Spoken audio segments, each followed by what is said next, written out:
everyone and welcome back to my channel. This is Chiara's Slow Travel Adventures and I'm Chiara, your ultimate guide for all things slow travel, long-term traveling and sustainable living. Today I am joined by the second most beautiful person in the world, my beautiful sister Giulia. Hi, thank you for having me. Today we are diving deep into a very interesting topic, the differences between China and Japan. I feel like in our country a lot of people just confuse them so much. It's just the same. Yes. If you see an Asian face, it's Chinese. Yeah, they're all Chinese. There is no other option basically. So today actually we're diving deep into some of the most frequently asked questions on internet and the social media to see what are actually the differences, because they're huge. Let me tell you, there's huge differences. Are you ready? Yes. Number one question is, what are the biggest cultural differences between China and Japan? In China, I think there is a very strong sense of communities. People kind of respect the space they live in and the community thing, partially because of political attitude, political mindset, but also it's a social thing. So there is a lot of respect, but they tend to be more direct. I think the language per se misses a lot of the polite words, so they don't excessively say things like thank you, have a nice day, lovely to see you. They are way more direct, I think. This makes me laugh because every time you're like on TikTok or on the internet, when you're looking for like Chinese people recommending like Chinese restaurants, they always say like look for the ones with 3 stars because the food is gonna be good, but the customer service is not gonna be good. They're just gonna serve your dish, say thank you, and then just go on with their day. And this is what that makes me think about. Yeah, I think that's definitely it. They're very direct. And I think to somebody like us that come from a European country can feel kind of rude. It's not actually, like they're not actually rude. I think it's just a like social... cold.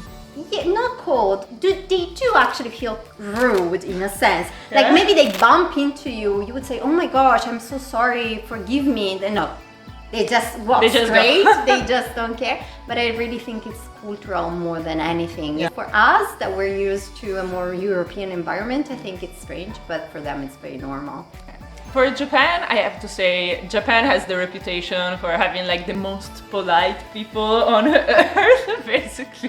It is true, especially if you speak a little bit of the language, it's gonna go a long way with Japanese people. Like I've had like grandmas like looking at me and then saying me something, and then they realize I speak Japanese and they want to know everything. Like, why are you here? Why do you speak Japanese? Who are you? Who are you? Why? You're not the foreigner anymore. Yeah, you're somebody that wants to know. You've suddenly become the good guy, Jin. I hadn't had this experience because I can't really speak Japanese. Only a little bit. I have to say it's true because I met this Japanese woman after a month or so was there, so I could grasp a little bit of what she was saying, and I just said, I think, Nihongo wa chotto wakarimashita. So kind of like trying to explain, yeah, I can understand a little bit of Japanese. And she was... They light up. They light up. And of course, like, that was my limit in Japanese. So everything else went through the translator. But she was super friendly after that. Yes, so I was really surprised. I think that customer service in Japan is like the best customer service you're ever gonna get. But in Japan, they're always gonna be like, thank you so much. Like even like when you go to the konbini, the convenience store, and they take your money, for example, maybe you have to pay like 450 yen and you give them a 1,000 yen note, which is like 10 bucks. They take it and they're like, yes, I will be taking 1,000 yen, and then they count it. Here you go, this is your 550 yen change. Thank you very much. And they bow, of course, bowing all the time. I heard once a friend of mine I met in Korea, she told me, you know, Japan is within the robotic country. So they sound a little bit robotic. Yeah. Here is your change. A little bit feels like that. Like these basic phrases that they say, like "irashaimase" whenever you enter a place. You would just be going through the store looking for your thing, and everyone would be going "irashaimase." For me, it was weird at the start as an Italian. I felt the need to say "arigatou gozaimasu." or like thanking them, acknowledging their presence Yes. in some way. But like the Japanese people I met were like, no, just ignore them, it's fine. Yeah. Excuse me, how do you say Sumimasen. Sumimasen. Oh Yeah, my and you're goodness, supposed yes. to shout it. Okay, like Japan is not a place to like shout normally, but if you are in a restaurant, for example, and you need a server, you cannot just kind of like wait for them to like meet your eyes or just do a little like hand like this as you would do in Europe. You'd really have to go, Sumimasen! Oh, how do the languages differ? Well, Chinese language is actually Mandarin. Technically speaking, there's also Cantonese. People always forget, but they chose Mandarin as the main language for mainland China, so they speak mostly Mandarin. And it's quite different from Cantonese. There is only one writing system, which is ideograms. It's difficult, let me tell you. I've been studying Chinese for a year now, and it's difficult because there is no way to escape. You have to memorize each one of them, and the pronunciation is mental. Even the same character might be pronounced differently and mean something differently depending on the context. The Japanese language has 3 different kinds of writings, which is ideograms, as we all know, that they did take from China like 3,000 years ago, used them wrong for a long time, and then also came up with 2 other different alphabets to express their language. So the first 2 writing methods are hiragana and katakana. And these are like, hiragana is used to write Japanese words, like simple Japanese, and then katakana is going to be used to write like foreign names or all those words that like come from English, basically. Like sunglasses in Japanese is sanglasu, and this is going to be written in katakana. But if you want to write something that is in the Japanese language, Ramen. No, ramen. It's in katakana because ramen was actually a Chinese dish imported by Japan. That's scandalous. I did not know that. The first time I went to Japan, I went to language school. I asked my teacher, like, but why is ramen written in katakana? It's a Japanese food, right? Yes. No. What she told me is, well, we imported it from China so long ago, so it's in katakana, but then we just learned to make it better. Oh, drop the mic. Oh, that reminds me of so many dishes. Spaghetti, the most typical Italian food. Spaghetti was invented in China. Yes. Why is everything invented in China?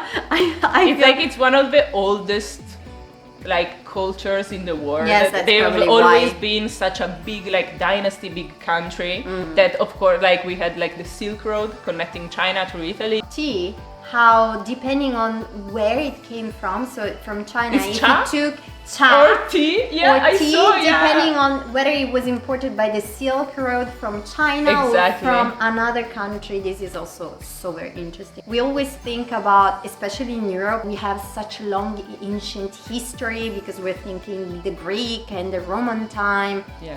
and all those empires, but China has been there for over 5,000 years.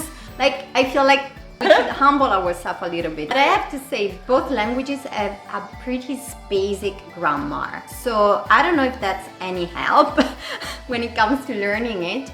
The grammar usually is pretty basic, sometimes a little confusing, but pretty basic. Yeah. They don't have time, at least in Chinese, there is a particle that tells you whether that verb is in the future, the present, or the past, compared to the Italian grammar, which is Yeah, we have too many conjugation of verbs in Italian is a nightmare. I know that you're an expert when it comes to Japanese, but I'm not when it comes to No. Chinese. But we'll try to make a conversation. Okay. I know nothing of Chinese apart from bitoe. I will try to speak in Chinese, you try to speak in Japanese. Let's Okay. see how far this conversation goes. And we'll Okay. learn. Konnichiwa, one-san. O genki desu ka? OK。我你好，我是很好，谢谢。你呢？你呢？Watashi genki desu. I know there are some words actually in Japanese and Chinese that are very similar. Oh, yes. Yes, because of course these two countries have been close to each other for centuries. I wanted to say, how do you say like bag in Chinese? Bag? bao. Bao. Bao. Chinese is a little bit tricky. Everything that's holding something It's a is bao. So If you say bao to me, I think of baos. I think of like buns, like pork buns. Also, I don't quite remember how the word is. Wallet is also something bao because it holds money. So it's bao. Hongbao. Hongbao. Hongbao is the red envelope. You know the one they use because it holds things. It's an envelope. So hongbao is the red envelope, the red container. So I guess bag is bao. Okay, because in Japanese it's kaban. Kaban. Oh, this is very interesting. To Korean. Korean is the same. It means bag. However, in Thai, kaban means go back home. Kaban. It's like let's go back home. Let's go back home. So that's actually how I remember it for Korean. When I was in Korea, I could remember it because I was like, I remember that from Thai, but that's a completely different meaning. How do you say school in Chinese? 学校. Not 学校. Yes, it's school. 学 means student or studying in general. 学习 means studying. Not like gakko. I'm thinking Korean there again. I know one. San. San. San. See? San is 3. Yes, it's the same San. in Chinese. 3 is the same. So ichi? No. I. Ni. R. San. San. San. How do people in China and Japan have behave differently in public? Apparently, Japanese people have two sides to themselves. One that they use in public, tatemae, and one they use in private, which is honne. So there is also actually a word to describe Yes, that. when you're at work, you just have, the mask on, the smile on the face, whatever. That's it's tatemae. And then they have the personality they have like with their friends and their family, which is honne, which is like the real you. One of the biggest differences I see, Chinese people scream in public like to each other, like the way they communicate. They have like a louder voice. In this aspect, Chinese people are more similar to Italians. We're very loud, we're very noisy. We would scream to the other side of the street to call to somebody. Chinese people kind of do the same. I feel like they are more direct compared to Japanese, that's for sure. There is still a sense of, as you said, as affront. So there are things you're not supposed to, for example, really talk about, or a way, an attitude you shouldn't show in public, especially even with friends. There is this concept of saving face. So you can't lose face with somebody or with people. So you have to act in a certain way.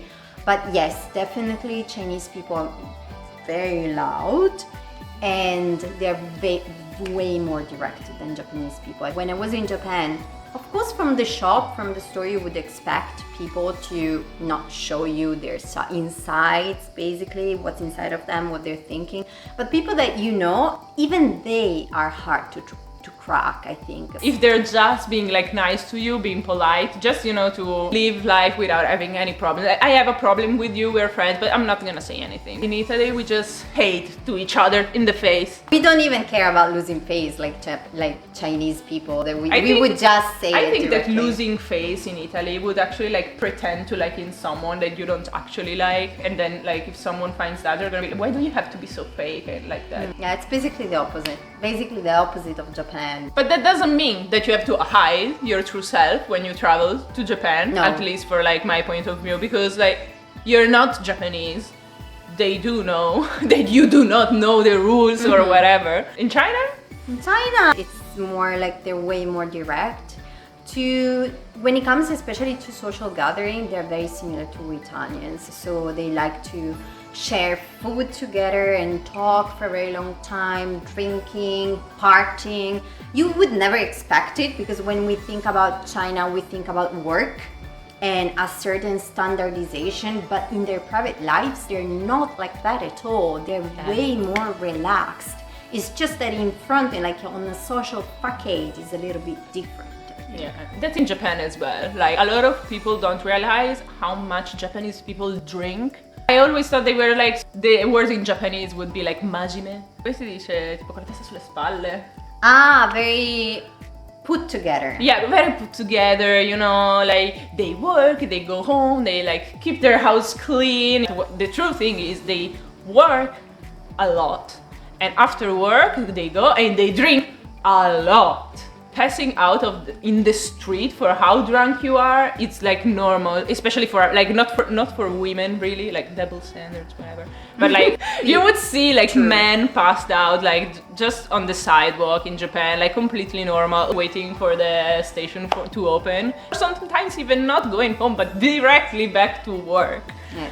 I'd like to say that Japanese people like to do everything with all of themselves, which is working, family, but also drinking and having fun. In Italy, you're able to just have a beer with a friend and maybe like chat after work and then go home. In Japan, there is no one beer. I can't believe we are more contained than Japanese. Yeah.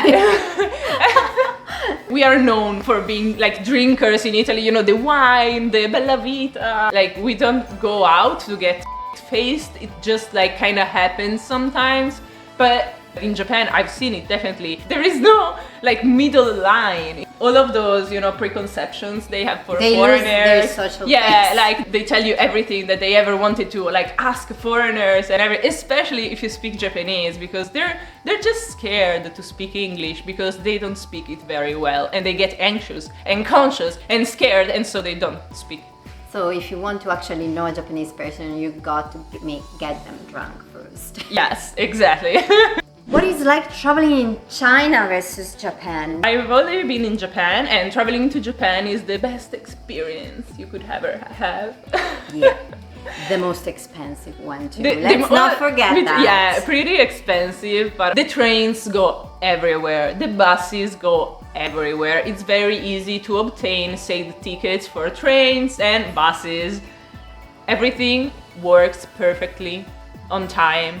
It's clean. Unless the only reasons why in Japan sorry. like trains don't work or are late are, first of all, elemental reasons like hurricanes, earthquakes if there is a really strong one. Second one, conducting some type of like testing or like security checks on the trains. So they have the same number of trains, but they have less cars. The third thing is a person getting, you know, yeah. Jishinjiko. There is a word for that in Japanese. wow.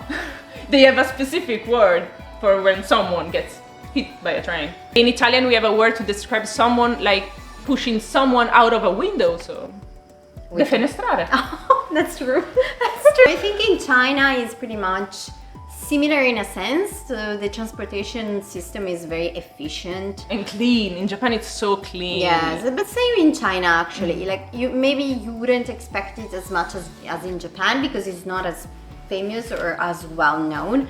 But Chinese trains will be just as comfortable, just as much efficient on time. So I've traveled even on a very cheap train that took all night to go from Nanjing to Beijing.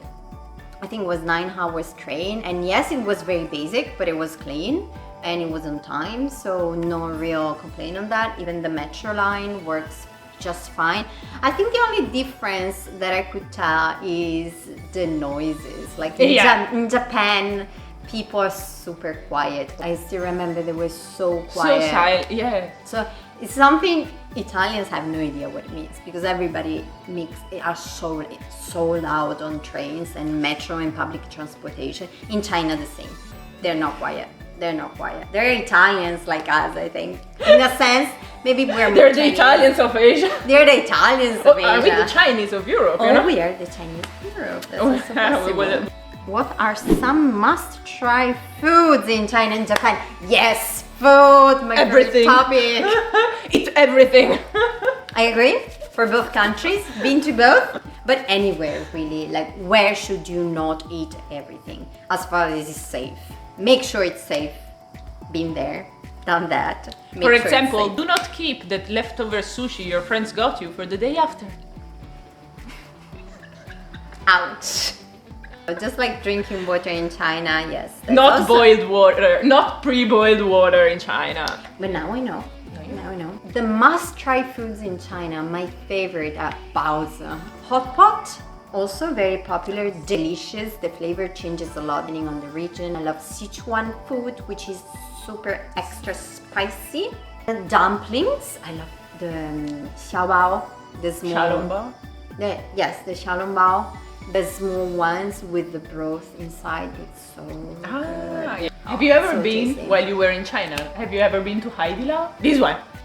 This is, from what I know, from TikTok, this Is is it the good? most famous, like, biggest, like, hot pot chain in China. Okay. They have a station where there is someone that, like, washes your hair and dries them. Yes, because do keep in mind that eating hot pot will make you smell really strongly of fruit. So that's probably why.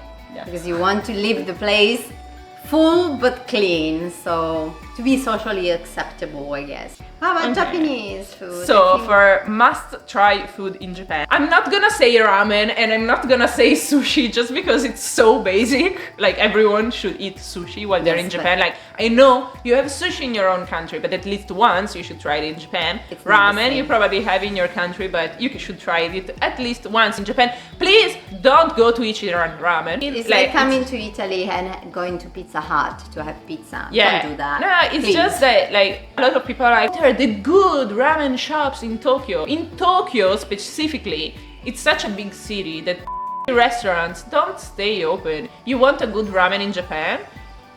You just look around yourself. There is gonna be at least one, like Italy with like bars. Where do you take a coffee in Italy? Cafes. Cafe. We call them yeah. bars, but they're actually Cafe, cafes. yeah, where you take a coffee in Italy. There is like one every 100 meters. Where do you get a great coffee in Italy? Like Everywhere. everywhere really. I like donburi, any kind of donburi, which is like the bowl with the rice and a lot of different things on top.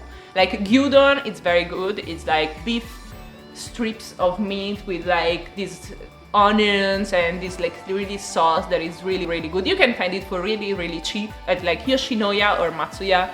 Also like oyakodon, another donburi with the chicken and the eggs, and also one of my favorite, kaisendon, which is like the donburi, which is basically raw fish and sashimi on top with like ikura, and then you know the shrimp and a little bit of tuna. If you want one viral place that I've been to in my last trip in Japan, Tsujihan. They make donburi with like raw seafood on top, and it's amazing. And when you ate like 2/3 of your like bowl, you give it to them and they put like this broth inside. So good. Also so in good. Japan, in a lot of like smaller restaurants, you can always ask for gohan okawari, ask for another little bit of rice. They're gonna give it to you free of charge. In Japan, when you go to restaurants, there is always like free water or fresh iced tea. What are your favorite festivals in China and Japan? Okay, China is easy. Chinese New Year. It's such an amazing experience, actually. I think everywhere now people actually celebrate Chinese New Year. It's become so popular. Even people here in Italy celebrate it. And I think it's such an amazing festival with all With the the moon cast. cake. Is the one with the moon cakes? No, that's the Mid-Autumn Festival. The one in September around my Yes, birthday. exactly. Chinese New Year is the Chinese February. New Year is around End of January, Jan- and it's the lunar year, the beginning of the lunar year. The red envelopes we were talking about earlier. Yes, you yeah. get red envelopes, usually with money if you're lucky, and they're like festival. They play music. You probably seen the dragon dance. It's the most famous one. It's so cool. Japan, like there aren't nationwide festivals. Like each part of Japan has local festivals. Obon? Festival for the Dead. Yes, exactly. It's between like it's in September. Halloween. No, it's not Halloween. No, but I it's know, like but- bank holiday. It's like a 3 days where everyone goes like to visit cemeteries. We have something very similar in Italy actually. That's why I was so But surprised. Halloween, that the same Yeah. idea, the same concept, but respecting the That dead. is festival, like Matsuri is a word for festival is in Japan. I've been to a couple. Of course, there are like the summer festivals with the fireworks that we all seen like in animes. But the best Matsuri I have ever been to was actually in northern Japan, in Akita. Is the Akita Kanto Matsuri, where they have these very like tall like bamboo canes with all these lanterns with fire inside, and they balance them on top like of their heads and their hips. There is like the whole community on the street, everyone like cheering, wanting like. It was an amazing experience. Any type of matsuri in Japan is very beautiful. You will see people with the traditional clothing, summer clothing, yukata, all of your food stores and you know, people, friends, you know, drinking, having something to eat, and maybe you will have fireworks at the end. Throughout all summer, there are like thousands of them all over Japan. So if you guys enjoyed our small conversation and Q&A, please leave a comment down below. Let me know if you'd like to see more. Maybe we can do another one in the future. Follow for more content like this if you liked it, and please remember to share it with fellow travel friends. Give me a like because that really supports me. I'll see you guys in our next video. Bye!